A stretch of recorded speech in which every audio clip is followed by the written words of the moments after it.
hooyo waa taas wallah cajiib. xadiid unu ahaan rajaynayaa oo xadiidku ahaa qeyb ka mid ah low tawakaltum cala allahi xaqa tawakuli larazaqakum kama yarzuqu tayru taqduu khimaasan wa taruux bidaanan. iyadoo boggeeda bannaan yahay ayay baxaysaa, iyadoo dharagsanay soo noqonaysaa. hooyo ciyaar maha, barafkaasa ku dhacaya, ilmaheeda saa u ilaashanaysaa. hooyo si kasta hadday xayawaan tahay iyo haddii bini aadan tahayba dhibkaasi u bareertay, halkaas ku jirta hadda soo ma aragtaan. cajiib.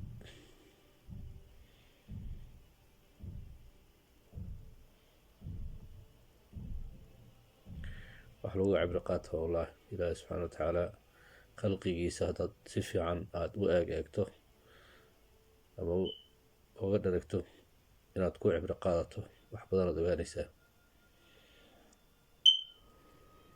marka xooga kuleel bay isu yeelaysaa, way bixi doontaa, nafaqay u keeni doontaa ilmahaas hadda meesha jooga. xaloo dhanna barafkaasaa ku dhacaya iyada korkeeda, garbabaheeda iyadana luqunda basaa kasoo jeeday. waa kaasa ilmihii meesha oga tagtay.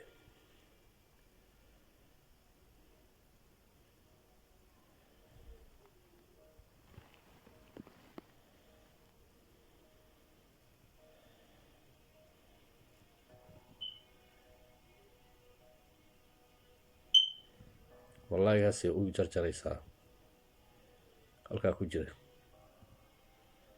kaydkaas u soo saartay.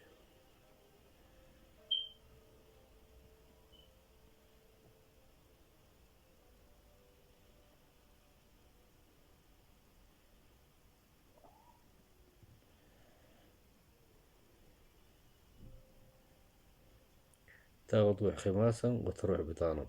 cajiib. haddaa ilaahay si dhaba u tala saaran lahayn ama u kalsoonaan lahayn, sida shimbirta iyadoo boggeeda isku dhegay aroorta baxdo, cidna ay la ballansanayn, meel ay u shaqa tegaysa malaha, yaa galabkiina waxay soo noqonaysaa iyadoo caloosheeda buuxdo, afkana wax ku wadata. waa lagu cibro qaato u baahan. ilaahay subxana wa tacaala ilaah xaqa inuu toosiyo, ilaah xaqana waafajiyo, isaga awoodda iska leh. waa cajiib wallahi, wax lagu cibro qaato weyaan.